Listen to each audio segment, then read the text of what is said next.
Hello and welcome to the 13th chapter of our training series. In this segment, we'll delve into how to use the information and insights that we glean from implementation research and explore methods to enhance the quality of implementation research based on our findings. After this chapter, you should be able to describe learning evaluation cycle approaches for improving implementation processes within and across organizations. Describe the iterative process of the Plan Do Study Act (PDSA) cycle and how to use it to improve the quality of implementation processes and facilitate uptake of their findings. Provide illustrative examples of how iterative PDSAs were used to facilitate the scale-up of evidence-informed interventions in Ghana. And understand the role of key leaderships and other innovation determinants spread within and across organizations. At its core, implementation research is dynamic and adaptive. It is an ongoing process that requires the continuous feedback of results to the team and other stakeholders in order to address immediate implementation problems and facilitate adaptations to the intervention as needed. Implementation research results should also guide broader and long-term learning and actions. This includes scaling up and integrating effective interventions into existing systems, institutionalizing effective implementation processes and best practices, and undertaking other measures to translate implementation research evidence into policy. Implementation strategies are needed to facilitate the use of implementation research results both in the short and long term, and the process of translating these results to both short and long-term actions can be studied as implementation research with well-defined implementation outcomes linked to impact measures. To illustrate the importance of continuous and iterative learning in enhancing implementation processes, let's examine its application in facilitating the scale-up of evidence-informed interventions, a primary focus within implementation research. Frameworks such as the Framework for Going to Scale Up, which we looked at in the previous chapter, offer guidance on how to design and implement large-scale evidence-informed improvement efforts. Within this context, improvement, or more precisely quality improvement, hinges on two fundamental components: change, termed as improvement, and methods, comprising techniques and tools for gauging change. Improvement, as defined, revolves around embracing change and action derived from practical experience within complex health systems. It often entails establishing performance benchmarks, referred to as threshold for action, and continually devising and trialing approaches to meet these benchmarks over time. Returning to the example of scaling up evidence-informed interventions, it's important to note the sequential phases involved in this process. The Framework for Going to Scale Up outlines 4 key phases: setup, development of the scalable unit, testing scale-up, and full-scale implementation. It's evident from the figure depicted that these phases are not necessarily linear.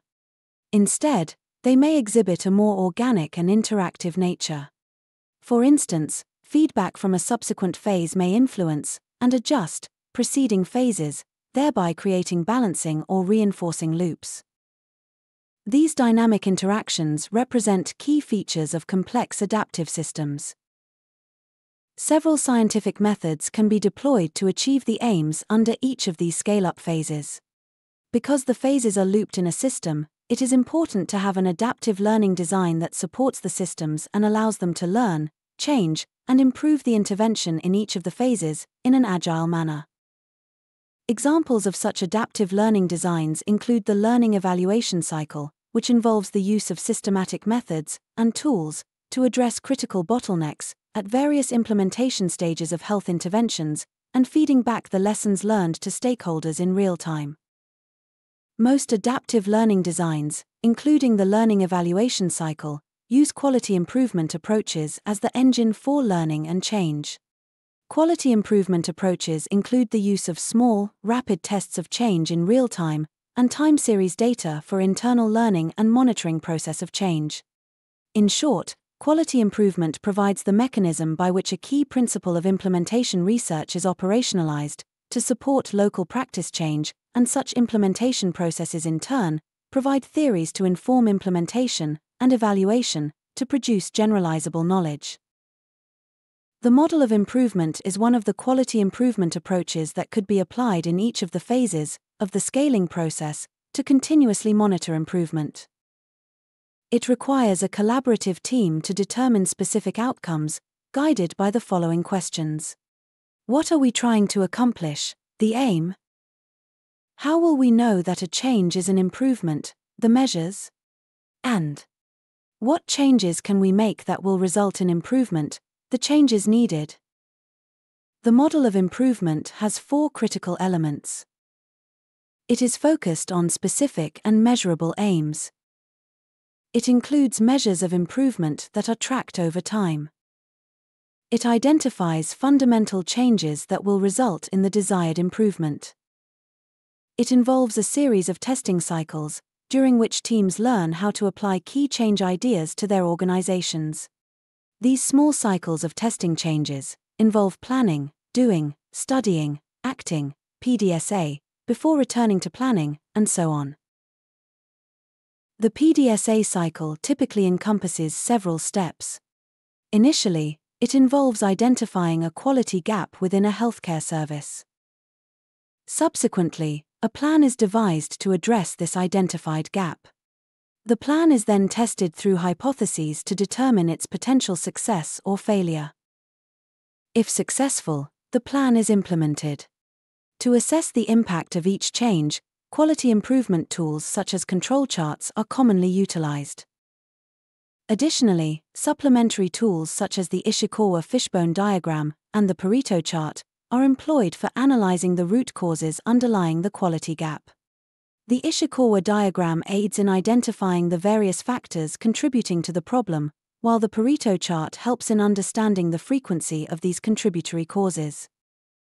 In the context of the framework for going to scale up, the Plan Do Study Act cycle serves as a valuable tool for acquiring insights into the process of scaling up health interventions. It plays a crucial role in enhancing quality improvement and other implementation strategies. The PDSA cycle enables the systematic testing and adaptation of change initiatives to suit the specific requirements of the local context throughout the scaling up process. Let's take a moment to look at improving implementation processes at multicenter level. The learning evaluation cycle can be used for improving implementation processes, for implementation research, for either a single implementing organization or multiple organizations. In a multi-organizational setting, the Plan Do Study Act cycle holds significant importance. This is due to the coordination required for implementation processes across multiple organizations, which often leads to the need for contextual adjustments. Moreover, interactions among these organizations introduce additional feedback loops, complementing those within each organization's implementation phases. This heightened complexity creates an even more compelling reason for the application of a learning evaluation cycle to enhance continuous improvement.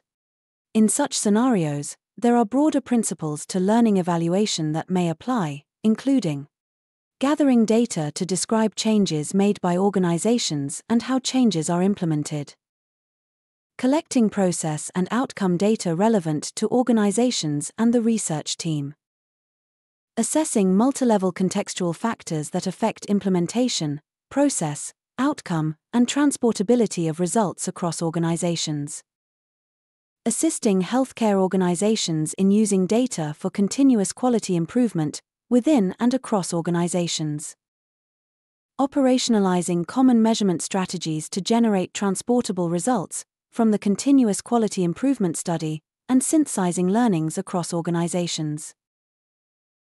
Key implementation strategies for providing feedback from the PDSA cycles include convening learning meetings involving key stakeholders within organizations and representatives from various organizations. These gatherings facilitate the prompt dissemination of findings and the development of additional problem analyses. Formulating actionable plans based on the findings, such as practice guidelines. These guidelines are designed to be readily embraced by key actors involved in the pertinent implementation processes.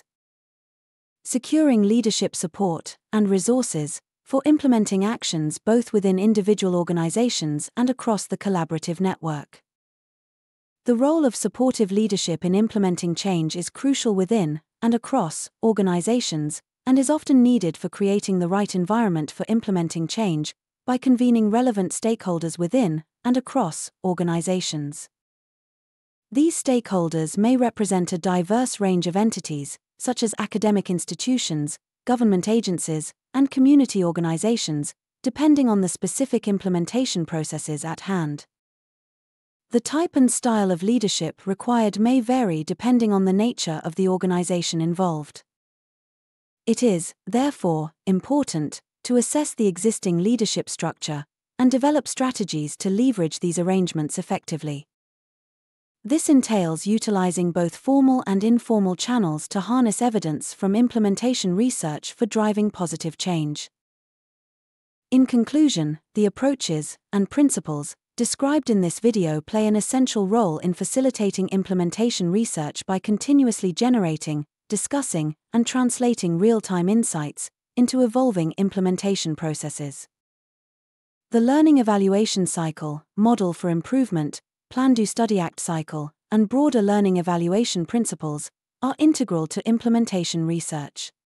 They focus on both intra-organizational and inter-organizational dynamics, considering organizations as both implementers and targets for action within the implementation process.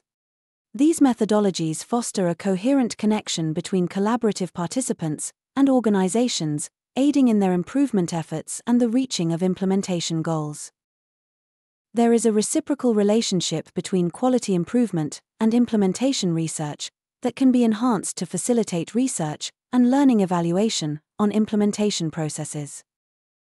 While quality improvement seeks to achieve measurable change, implementation research deals with incorporating evidence into practice using specific tools, methods, frameworks, and study designs, and both can be used harmoniously to achieve health goals within a local setting, through improvements to the implementation process. That's it for this chapter on how to use the information gleaned through implementation research. Before you go, take a moment to consolidate what you have learnt by putting it into practice. Download this chapter's supporting resource material and complete the activity there. Once you have completed the activity, please join us for Chapter 14, where we will talk about how to translate implementation research results into policy and action.